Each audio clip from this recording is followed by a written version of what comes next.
At the family-owned company I worked for, the owner's son shouted in a meeting, "You should be grateful we even let someone like you work here. No real company would want you." I choked back tears as his father laughed along. I quietly gathered proof of wage theft, took it to the Department of Labor, and by the end of the year, their family business was nothing but a bankrupt shell. I worked at a family-owned company in Joliet, Illinois for 5 long years. We made custom metal shelving for big box stores and warehouse suppliers. Nothing flashy. Just steel and bolts and sweat. It was a small operation, 10 full-time workers, a few part-timers, and one cranky old founder named Carl who everyone tiptoed around. Carl started the place back in the 70s. He was in his late 60s when I joined. Still showed up every day, always smelled like cigars and grease. Said things like men should work with their hands and kids today are soft. Most days, he just barked from his office and let his son Travis run things.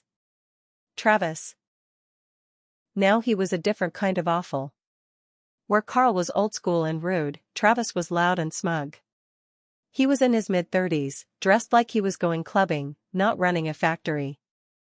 Always in some tight button-up, gel in his hair, acting like he was too important to even talk to us. He drove a white Range Rover and parked diagonally, like the lines didn't apply to him. Travis got the job because he was Carl's kid, not because he knew a damn thing. He didn't know how to weld, couldn't use the inventory software, and thought logistics was just whatever Google Maps says. He mostly walked around yelling, blaming others for problems he caused, and giving lectures about work ethic. I was in operations. That meant I did inventory, processed orders, handled shipping schedules, and sometimes fixed the printer when no one else could. Basically, I kept things from falling apart. No one ever said thank you. But I needed the job. I had bills and a sick mom back home. For a long time I just stayed quiet. Took the hits. Did my work.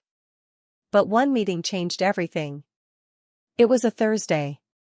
Weekly operations check-in. We were in the break room, the kind with mismatched chairs, a busted microwave, and a table covered in metal shavings and old coffee cups. Carl sat in the corner with his arms crossed, chewing on a toothpick.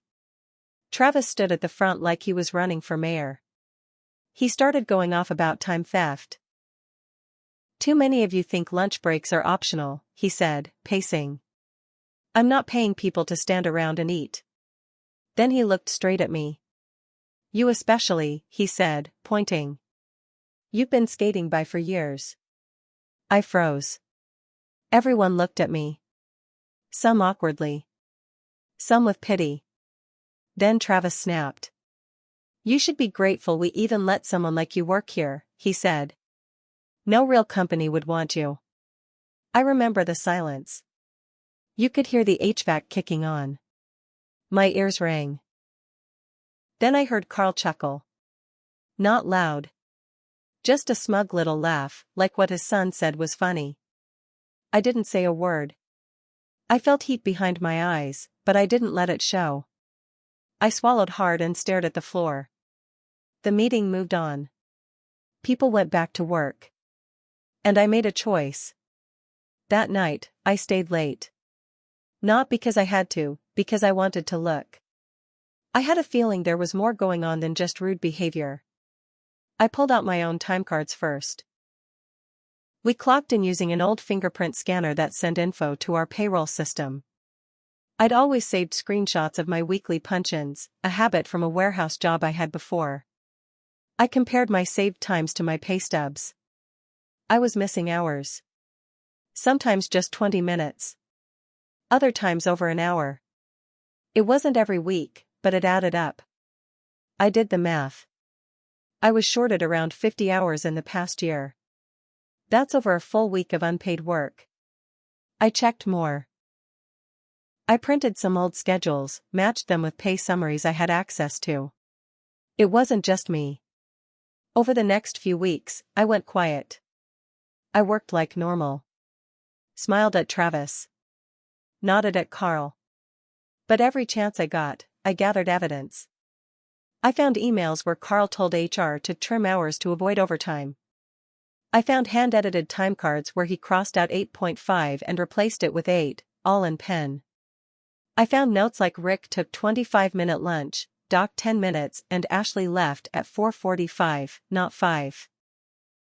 That's illegal. You can't just dock someone's time like that without documenting it properly, or, telling them. I started taking pictures. Flash drive. Cloud backups. Hidden folders. I wasn't going to lose this. Then I started talking to others. Quietly. I asked Rick, one of the welders, if he ever checked his pay stubs. He shrugged. They always mess him up. I don't even bother anymore. Another coworker, Molly, told me she stopped arguing with Carl about her hours because he gets pissed and finds a reason to write you up. I didn't push them too hard. I just asked questions. Let them talk. Took notes. By late summer, I had a binder full of proof. Literal and digital. Enough to make someone look twice. I called the Department of Labor. I wasn't sure they'd care. But I got assigned a case manager named Teresa, and she cared a lot. I emailed her documents. We set up a video call. She asked smart questions, took it seriously, and told me flat out, "What you're describing sounds like wage theft." She asked if others would back me up. I got statements from 3 coworkers. Signed and dated. I kept working like nothing was happening. Then, in November, they showed up. I came into work like always. Clocked in. Poured burnt coffee. Sat down at my desk. At 9:15 a.m., 2 people in navy suits walked through the front doors. Not customers. Government. DOL investigators. They asked for Carl. Then for Travis. Carl acted like it was all a misunderstanding. Said it was just a paperwork thing. Travis rolled in 30 minutes later, laughing, until he saw the suits. They asked for time cards. Schedules. Payroll records. I made sure to give them everything. The unedited versions. Travis tried to pull me aside. "What the hell did you say to them?" I looked him dead in the eye. Nothing that wasn't true. That week, everything fell apart. People started getting called into private interviews. Rick came out looking shaken. Molly was pale. Carl started barking orders. Travis went silent. They stopped smiling. The Department of Labor found proof of years of unpaid overtime, stolen breaks, falsified records. And not just for me, for everyone. Dozens of violations. Carl tried to blame Travis. Travis blamed the system. Neither worked. In December, they were hit with fines and back pay orders. 6 figures worth. IRS got involved, too. Turns out they weren't reporting all their payroll either. That's tax fraud. They couldn't cover it. In January, they filed Chapter 7. The building shut down. Employees let go. Equipment sold. The company website taken offline. And just like that, the family business was gone. The morning after they filed bankruptcy, I slept in for the first time in years. No alarm. No commute. No rush to make it through those warehouse doors before Travis started his rounds. It felt empty. I thought taking them down would feel like winning. But it didn't. Not at first. I had no job, no steady income, and a pit in my stomach the size of Lake Michigan. I got some unemployment. The Department of Labor said I might qualify for some of the back pay eventually, but it'd take time, if there was anything left after the bankruptcy. Weeks passed. I picked up a part-time job at a parts distributor to keep afloat. I stayed quiet. But Joliet is a small town when it wants to be. One day, I got a message from an old coworker, Tyler, one of the floor guys who never talked much. He asked if I'd heard about Travis. No, I texted back. What happened? Come to the taproom tonight. You'll want to hear it in person. The taproom was a dive bar off Jefferson Street. Dim lights. Cheap beer. Same 6 regulars every night. Tyler waved me over to a booth in the back. He looked tired. Thinner than I remembered. I bought him a drink. What's going on? I asked. He rubbed his face. Travis is starting a new company. Down in Shorewood. Different name. Same stuff, shelving, storage systems, that kind of thing. I blinked. Are you serious? He's calling it Steel Grid Solutions. Already has a little office. Probably using his mom's money. He's been hiring back some of the old crew, but only the ones who didn't talk to the DOL. I stared at him. How do you know all this? He looked ashamed. He called me last week. Asked if I wanted in. Said it'd be clean this time. Swore he was starting over. I told him I'd think about it. I sat back in the booth. My chest was tight. My stomach felt like stone. This wasn't over. Travis wasn't just a spoiled brat. He was a cockroach, and somehow, he was crawling out from under the wreckage. I asked Tyler for everything he knew. Names of anyone who said yes. Where the new office was. Who was funding it. Tyler didn't know much, but he gave me enough. It wasn't a warehouse yet. Just an office front in a strip plaza, next to a vape shop. No signage yet, just a taped-up paper on the door, SGS, deliveries use rear entrance. The next morning, I drove by and sat in the lot for 10 minutes. Sure enough, I saw Travis's Range Rover. Still no front plate. Still parked like a jackass. He was smiling as he stepped out of the building. Phone to his ear. Like nothing had ever happened. I made 2 calls that day. First, I called Teresa, my DOL contact. She answered on the second ring. Hey, I was wondering if I'd hear from you again. I told her everything. She sounded tired but interested. We were afraid of that, she said. We've seen this before. Shut down under one name, restart under another. Legally, it's tricky.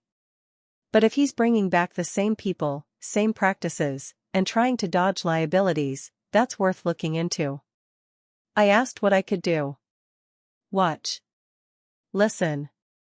Document. Same as before. The second call I made was to a woman named Denise. She used to run HR at the old company, before she resigned 2 years ago after a quiet fight with Carl. She always treated me decently. She once told me, Travis isn't just incompetent. He's dangerous. I found her on LinkedIn, sent a message, and she called me back an hour later. You have no idea how long I've been waiting for someone else to go after him, she said. She agreed to meet. We talked for 3 hours at a Panera. She brought her old work laptop. Still had old payroll files, notes from meetings, emails where Carl asked her to keep OT under wraps. She told me she kept them just in case. We started comparing dates and files. What I had. What she had. It painted a picture, a long, ugly one. But more importantly, it showed intent. And intent is what makes it criminal. Then things got weird. One night, I came home and found a note taped to my front door. No envelope. No name. Just one sentence. Stop digging or you'll regret it. That's when I realized something bigger was happening. Travis wasn't just trying to restart. He was hiding something. I stood there on my porch, holding that note with shaking hands. No envelope. No signature. Just that one sentence burned into the paper. Stop digging or you'll regret it. I checked my doorbell camera, but it was already smashed. Just hanging there by the wires, lens cracked down the middle. I didn't sleep that night. Every creak in the house made me jump. Every car that passed felt like someone watching. But the fear didn't stop me. It made me sharper. The next day, I filed a police report. They said they'd make note of it, but I could tell they wouldn't do much unless someone broke in or I ended up in a ditch. Fine. I'd take care of myself. I got a new camera. Multiple, actually. Put one above the porch, one in the backyard, one facing the street. I locked my laptop with new passwords. I encrypted all the files again, with backups on 2 different clouds. Travis wanted to scare me. That meant I was getting close. Denise called me again 2 days later. Said she remembered something else. There's a storage unit, she said. Carl used to keep all the old files there. Stuff they didn't want the accountant to see. I asked her how she knew. I was there once. Picked up some binders Carl didn't want mailed. He never trusted shipping documents. The address is on my old W-2. She sent it to me. A place called StoreSafe 24, about 15 minutes outside town. I drove there that weekend. Rented a unit under my own name to get access to the premises. Then I waited. 3 days later, on a Wednesday morning, I saw him. Carl. Old man himself. Still alive and kicking, dressed in that ratty leather jacket, pulling up in a silver pickup. He used a key card, opened Unit 117, and pulled out a thick folder. Locked it again and drove off. I sat in my car, stunned. He wasn't just hiding old records. He was still using them. I told Teresa. She was quiet on the phone, then said, "That's big. If he's moving documents after the investigation, that's destruction of evidence, or worse." She put me in touch with someone at the U.S. Department of Justice. Now we were on a different level. I gave them everything: dates, footage, files, Denise's documents. They didn't say much, but I could hear the gears turning on their end. They started watching too. Then, just when I thought Travis couldn't sink any lower, Tyler called again. This time, his voice was shaking. "He's threatening people." "What do you mean?" I asked. "He found out someone told you about the new company. He's been cornering people, saying he'll sue for defamation, blacklist them, ruin their lives." "Did he say that to you?" "Yeah. Today. Said I should pick a side before it's too late." I hung up and sat in my living room, staring at the wall. Travis wasn't just running a new business. He was trying to erase the past, and silence anyone who could link him to it. And Carl was helping him. This wasn't just about wage theft anymore. It wasn't even just about pride or revenge. This was about who they really were. And I wasn't done yet. I started building a full timeline. Everything from my first day on the job, to the stolen wages, to that meeting where Travis humiliated me. I included photos, scanned documents, videos from my new cameras, Tyler's story, Denise's emails. I didn't skip a single detail. The DOJ contact, his name was Agent Keller, asked me to meet him face to face. We sat in a quiet government building just outside Chicago. He wore a gray suit and didn't smile much. But he took me seriously. "I'm going to level with you," he said. "This is bigger than wage theft. If we can link the storage unit records to falsified tax filings and prove the shutdown was a shell move to dodge liabilities, this becomes a federal case." He leaned forward. "But that also means people are going to get desperate. You need to be careful." I nodded. "I already know that." 2 weeks later, the DOJ and the IRS raided the storage unit. They found folders going back 10 years, double sets of books, altered invoices, even a few fake employee names. They were cooking more than just time cards. They were cooking taxes, payroll, even their supplier contracts. Carl tried to claim he didn't know. Said his bookkeeper must have handled it. But they had emails in his name, scanned copies with his signature. The final nail? Denise's HR files, the originals. Including one Travis had written himself, No OT unless it's approved. If they argue, adjust their time, don't tell them. He signed it. Travis was arrested 3 days later. Wire fraud. Tax fraud. Labor violations. Obstruction of justice. Carl 2. The business they tried to restart, Steel Grid Solutions, was seized. All assets frozen. Every person who came back to work there lost their job overnight. Tyler called me, voice shaking with emotion. He's done. It's finally over. But it didn't feel like I won. Not at first. Because the truth is, I lost too. I lost my job. My stability. My peace. For months I was paranoid. Watching over my shoulder, checking my locks twice, jumping when my phone buzzed. And I was angry at myself. For staying quiet for so long. For swallowing their abuse just to keep a paycheck. But slowly, that anger turned into something else. I started helping others. People who were afraid to speak up. I connected them with lawyers, labor advocates, even Teresa. I spoke at a town hall meeting about workers' rights. I told my story. Not for revenge anymore. For truth. For the people who still think they have to take it. Carl got 3 years. Travis got 6.